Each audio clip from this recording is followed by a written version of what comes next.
Greetings. My name is Stan Prager from the Regarp book blog, www.regarp.com. Today's podcast features my review of On Tyranny, Graphic Edition, 20 Lessons from the 20th Century by Timothy Snyder, illustrated by Nora Krug.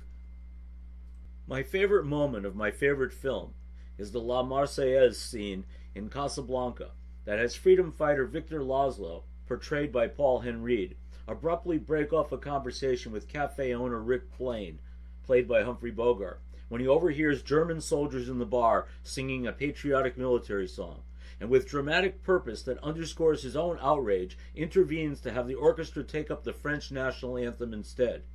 The band leader hesitates. Bogey nods his assent.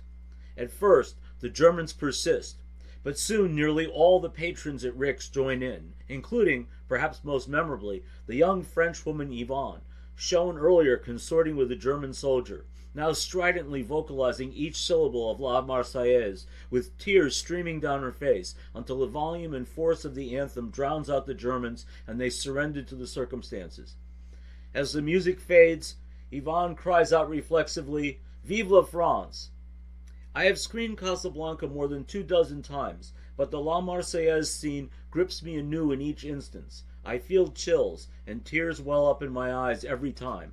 It is just a movie, of course, but the symbolism is stark and powerful nonetheless.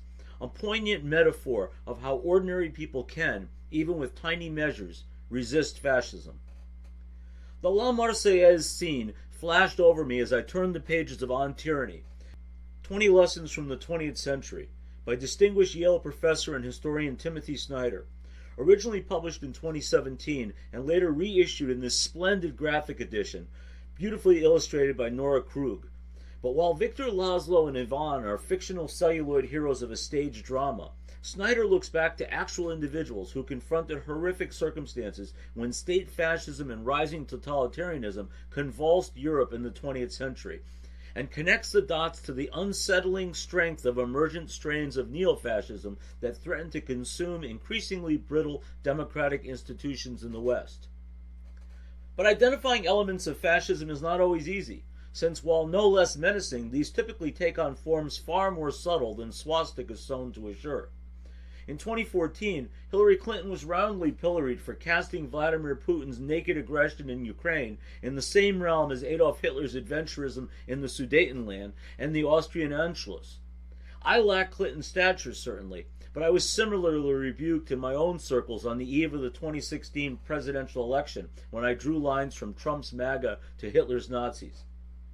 But Timothy Snyder has proved a reliable guide for these matters, most prominently in his Road to Unfreedom, Russia, Europe, America, a magnificent work of unassailable scholarship that clearly established that such analogies are hardly hyperbolic, and prescient enough to anticipate Putin's malignant strain of revanchism that later saw Russian tanks rolling into Ukraine in a full-scale invasion, an act of unprovoked aggression not seen in Europe since World War II.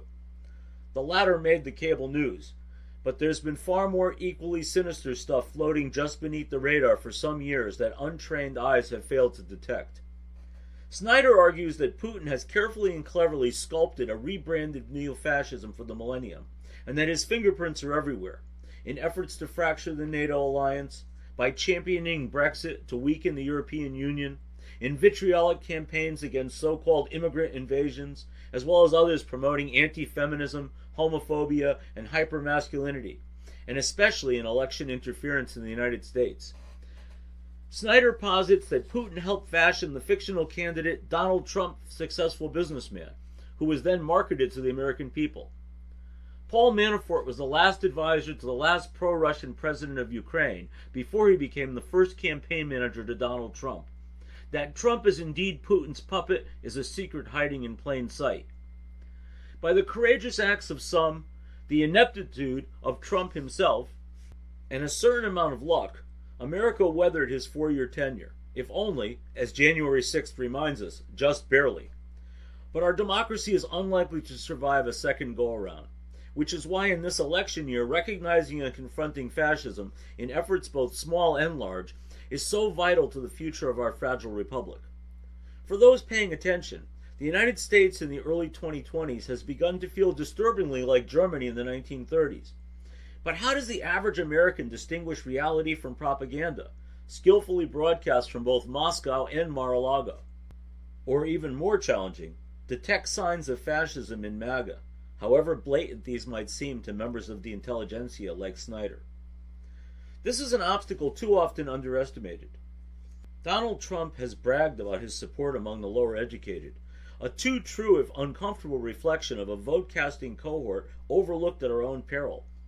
The problem with the road to unfreedom, for all of its superlative craftsmanship, is that it is directed towards intellectuals and the politically sophisticated, reducing both its reach and its appeal to a wider and arguably more significant audience, which is exactly what makes On Tyranny, especially in this standout graphic edition, such a critical and indeed far more accessible implement in our arsenal to combat fascism. Moreover, a younger demographic, weaned on graphic novels and plagued with a certain contempt for political institutions, is more likely to find enlightenment, perhaps even epiphany, between the covers of this slender publication. In marked contrast to The Road to Unfreedom, Snyder's On Tyranny is a brief and easy read. The entire volume could be consumed in a single sitting, although I deliberately stretched it out over several days in order to soak in the messaging. The 20 lessons from the 20th century of the subtitle are rendered as 20 chapters that look to the past and present to predict the grim future that lies ahead without an active intervention he assigns to all of us collectively. In his words and the accompanying illustrations, the echoes from some 90 years past shriek loudly into our current political maelstrom. It may take a keen ear to otherwise catch that tune, but Snyder makes certain those sounds are unmistakable. The first chapter, with its lesson, Do Not Obey in Advance, speaks most consequentially to just how the complacency of an obedient population enables the oppressor. The Nazis were pleasantly surprised at how effortlessly Austrians ceded their own sovereignty in the Anschluss, and colluded to persecute the Jews among them. Tyrants don't always have to seize control. Sometimes it is handed to them. Hitler himself first gained political power through elections, as did the communists in Czechoslovakia in 1946. But what was to cement the absolute rule that followed was the anticipatory obedience that Snyder pronounces the true political tragedy, that conformity from a docile population that facilitates absolute rule until it can no longer be reversed, be Hitler's Reich, Soviet-style communism, or some other less flamboyantly ornamented authoritarian regime. In the end, totalitarianism, however packaged, is always a terrifyingly similar creature. But its disguise can be quite compelling. One way to unmask it is to believe in truth, Lesson 10, and to defend that truth unfailingly against alternate facts being foisted upon you by those who work to blur the boundaries of reality with questionable notions that confirm a specific narrative. Snyder lectures that, quote, to abandon facts is to abandon freedom. If nothing is true, then no one can criticize power, because there is no basis upon which to do so. End quote.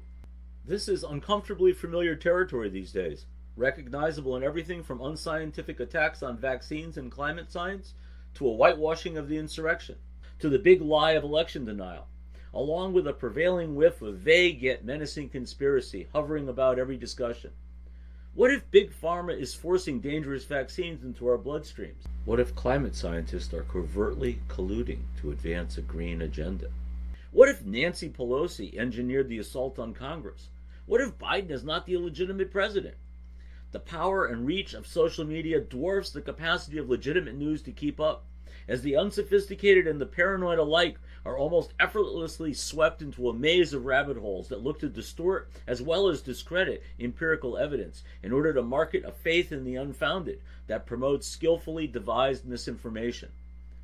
Snyder correctly identifies the process as, quote, open hostility to verifiable reality, which takes the form of presenting inventions and lies as if they were facts, end quote. Donald Trump, of course, is the master of this mechanism. The author reports Trump averaging 6 lies daily in 2017 and 27 a day by 2020. The Washington Post more specifically quantified that as an astonishing 30,573 false or misleading claims over a total of 4 years. Such is how a fictional counterworld is constructed, one of magical thinking that is the open embrace of contradiction. The result breeds chaos and uncertainty, and finally a fear of disorder that can only be addressed by the seemingly benevolent strongman, the tyrant in waiting, with all the answers, eager to come to the rescue with feigned benevolence, declaring, "Only I can fix it." Snyder turns to history to remind us that this is nothing new, that the house that MAGA built is chillingly similar to the ones fascists of the past called home. There are 18 more lessons, all of them valuable, but my own favorite is the final one, which makes for an entire chapter in 2 sentences. Be as courageous as you can. If none of us is prepared to die for freedom, then all of us will die under tyranny. For me, those lines brought to mind Hans and Sophie Scholl, idealistic young German siblings guillotined by Hitler's regime for handing out pamphlets associated with the doomed anti-Nazi White Rose movement. There have been many other such martyrs to freedom over time, but even more who survived and lived to see the day that their own tyrants were tumbled and human dignity restored. We can only do what we can. We can only be as courageous as we can be. In the closing scenes of Casablanca, Bogey risks his life against long odds to urge Ilsa, played by Ingrid Bergman, the love of his life as well as the wife of Victor Laszlo, to step onto a plane poised for departure to be at Victor's side in his ongoing crusade against fascism. Rick famously tells her, "Ilsa, I'm no good at being noble, but it doesn't take much to see that the problems of 3 little people don't amount to a hill of beans in this crazy world." Here, Rick, Ilsa, and Victor are being as courageous as they can be. Buy On Tyranny. Read it more than once. Share it with your friends and family. These are perilous times. Fascists walk in our midst wearing red caps. Be as courageous as you can. And while you're at it, hum a few bars of La Marseillaise. Thank you for joining me for today's podcast. I encourage you to share it in your network. Many more reviews on an eclectic array of fiction and nonfiction books are available at Regarp.com and RegarpBookBlogPod.com. Have a great day.